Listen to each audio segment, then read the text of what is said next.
Welcome back to the channel, guys. In today's episode, we have got the Tesla Model 3 Performance, and we're going to charge it up over at the Tesla Centre in Northampton. So it's very easy. I just click that, I click here, and it's going to send me to go on the sat-nav 5 miles away. We're currently at 45%, and we'll go and give it a charge at 80% and just see some real-world figures and how long it takes us. Okay, we've parked up, and we have got 40%. That's pretty good, so 40 to 80%.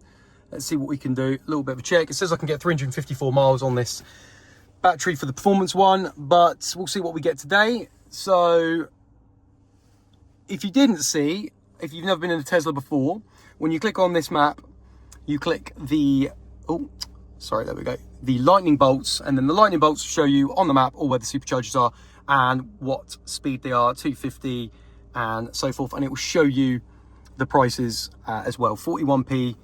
There we go, 41p per kilowatt hour. So anyway, let's jump out. As you can see, there's non-Tesla vehicles. Got a VW ID Buzz over there, GTX version as well.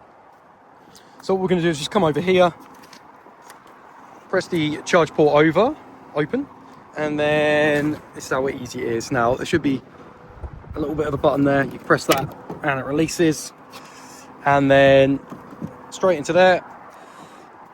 Let's get back in the car. Oh, a bit windy.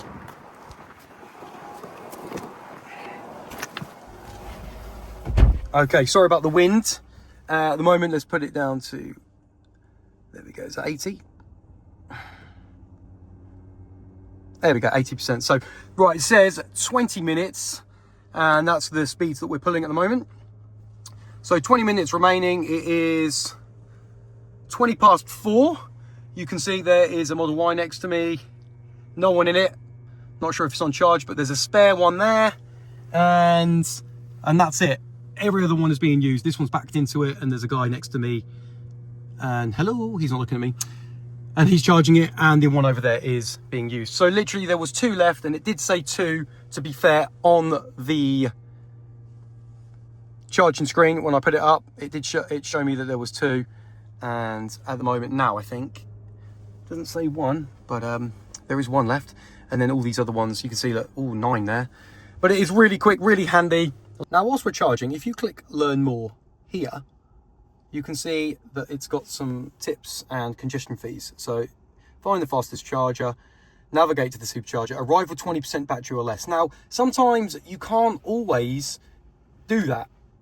You've got to use the car how you see fit, but like today, I need to use the car tomorrow, and I need to go straight somewhere pretty quick, so I need to get it charged up. So 20% battery or less, I mean, that is optimum if you can do it like that. But obviously, if you've got a wall box at home, it's going to eradicate most of that need to come here with 20% less. But then it goes, leave space between cars as it shares power, move your car after charging. So sometimes if you charge after 80%, you get charged a higher rate, because a lot of people, you know, they say charged 8% for daily purposes. So it says there, congestion fees, 50p per minute is applied in rare cases when your vehicle has reached 80% charge or charging is complete and the supercharger is full or close to full. So there you go. Just so you know, if you are going to do a long trip or a long charge and you do 100% one, if it is full or close to full, you might be charged 50 pence per minute after your 80%. So just something to be wary about, and I thought we'd go through those tips. Now, one thing that is pretty cool that you can do, now this car is obviously a press car, so you've got premium connectivity, which is £9.99 a month, and you've got it on the move. But you can hotspot your phone to your Tesla if you don't want to pay £9.99 a month, which I wouldn't want to do that, and I'm sure a lot of other people wouldn't do it either. And then you can use Netflix, YouTube, Twitch, and whatnot. And obviously there's a screen in the back, and my daughter has absolutely loved that. Although it is pretty low, I would say it'd be really good if they could have this as a removable tablet for the kids to use, or even just have them in the back of the seats, to be honest with you, because that is quite low, and it could, after a while, I think they're going to get a bit car sick. Anyway, that's my thoughts. Let me know what you think about the rear screen.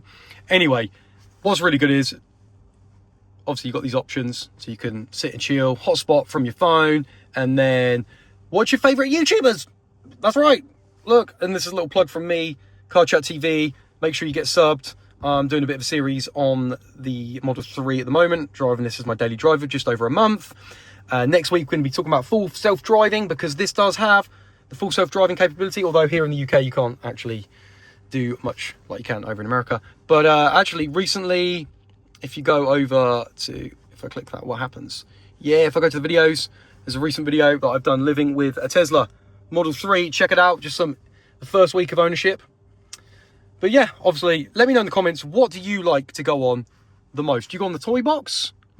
Or do you use the arcade? You can strike a pose with the camera up there. That's another cool little pastime. My daughter likes that.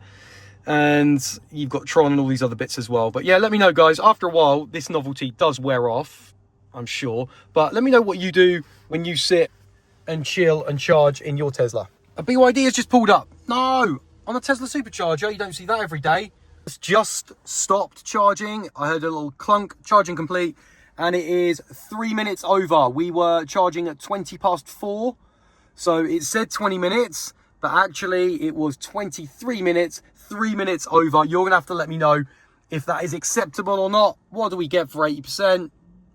254 miles of range. And I have seen this at 100% before, and I got 315 miles of range, but the performance one is supposed to do 354. Okay, come with me as it's raining, as we go to take out, show you how easy it is to take out the charge port. There you go, and it just goes back into there. Perfect. And the flaps pop down automatically. Oh, it was so sunny yesterday, and now it's horrible and raining. So there you go, I'm gonna be on my way, and it's taken 24 minutes. We got here at 4:20. And that is how easy it is to charge. Now, I know a lot of you might be saying, Oliver, you didn't show me how much that cost. Well, yeah, I didn't. Now, because this is the press car, it doesn't show costs, and it does it all completely free. But if you link it to your phone, you'll see the cost on your phone, and at 41 pence per kilowatt hour, that would work out, depending on the battery and what car you've got, from around 10 to 16 pounds. So that 40% charge would have cost you around 10 to 16 pounds, which isn't too bad.